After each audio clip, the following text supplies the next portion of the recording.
O primeiro computador eletromecânico foi o Z1, inventado em 1936 por Conrad Zuse.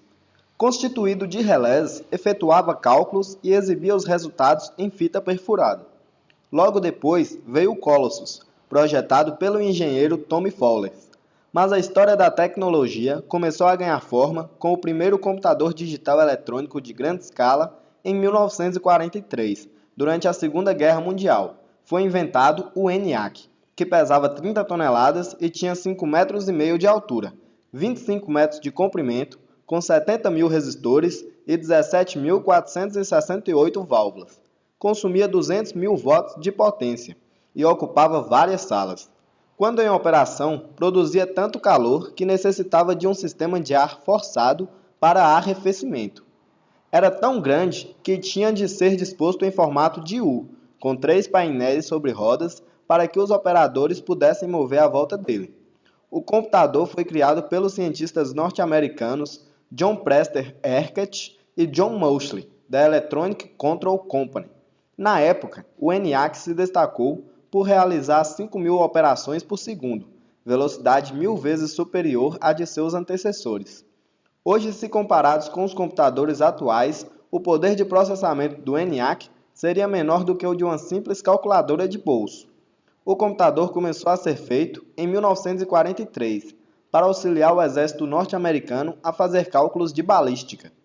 Foi anunciada sua conclusão em 14 de fevereiro de 1946 e foi patenteado em 26 de junho de 1947. As válvulas têm seu funcionamento baseado no fluxo de elétrons no vácuo. Tudo começou numa certa tarde, quando Thomas Edison, inventor da lâmpada elétrica, estava brincando com sua invenção. Ele percebeu que ao ligar a lâmpada a um polo positivo de uma bateria e uma placa metálica ao polo negativo, era possível medir uma certa corrente fluindo do filamento da lâmpada, a chapa metálica, mesmo que os dois estivessem isolados. Havia sido descoberto o efeito termiônico, o princípio de funcionamento das válvulas.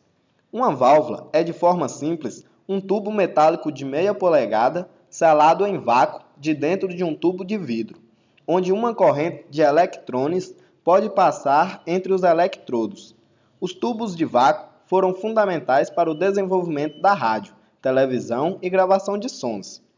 Quando em operação, os complexos cálculos de balística passaram a se realizar nos alucinantes 30 segundos, com as calculadoras manuais que até aí se usavam, demorava 12 horas, até se obter o mesmo resultado. O centro de processamento tinha uma estrutura muito similar à dos processadores mais básicos que atualmente utilizamos nas nossas calculadoras de bolso. Tinha 20 registros de 10 dígitos cada, onde se podiam efetuar somas, subtrações, multiplicações, divisões e raízes quadradas. O ENIAC torna-se obsoleto e economicamente inviável de manter após 10 anos de operação, tendo sido desmontado. Hoje, encontram-se peças do ENIAC por muitos museus do mundo, incluindo o Smithsonian, em Washington, e no local onde foi construído, na Moore School for Electronic Engineering da Universidade da Pensilvânia. O ENIAC serviu de inspiração para muitos outros computadores que seguiram, como o EDVAC, o WorldVac, o UNIVAC. Entre 1955 e 1964. Uma das grandes mudanças que ocorreu na segunda geração de computadores, sem dúvida, foi a substituição das válvulas a vácuo pelos transistores. O transistor ele revolucionou, de modo geral, a eletrônica e, em especial, os computadores, que até então utilizavam válvulas a vácuo. Esses transistores eles eram muito menores do que as válvulas a vácuo.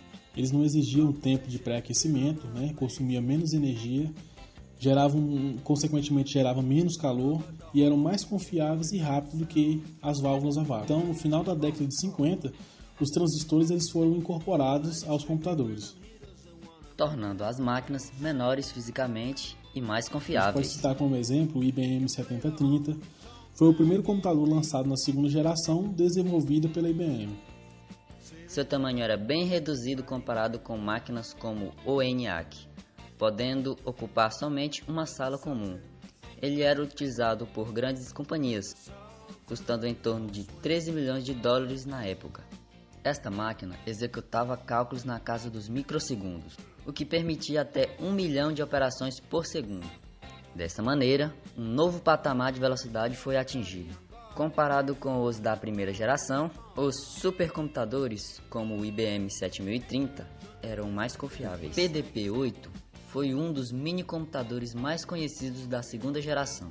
Basicamente, foi uma versão mais básica do supercomputador, sendo mais atrativo do ponto de vista financeiro, centenas de milhões de dólares a menos. Eram menores do que os supercomputadores, mas mesmo assim ainda ocupavam um bom espaço no cômodo.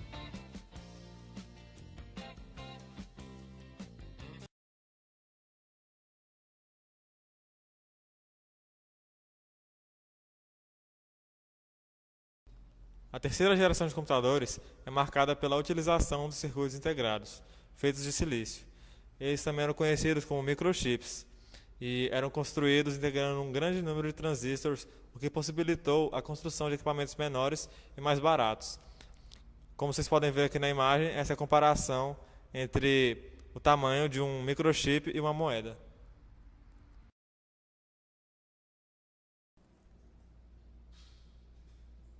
Um computador que representa essa geração foi o IBM System 360. Ele tentou resolver o problema da total incompatibilidade das linhas de computadores usados até então, ao proporcionar uma camada de software entre usuários e o hardware. Começou-se a perder a visão centrada em hardware e ganhou foco no ambiente do software, o que impulsionou o desenvolvimento da programação de softwares e de sistemas operacionais. No final da geração, surgiram mais linguagens, CPL, PLI, BASIC e linguagem B, que é de baixo nível, que deram força à programação. Agora, olhe para essa imagem na tela. Acredite ou não, este é o primeiro mouse, e ele foi criado em 1968 por Douglas Engelbart. Ele era do Instituto de Pesquisas da Universidade de Stanford.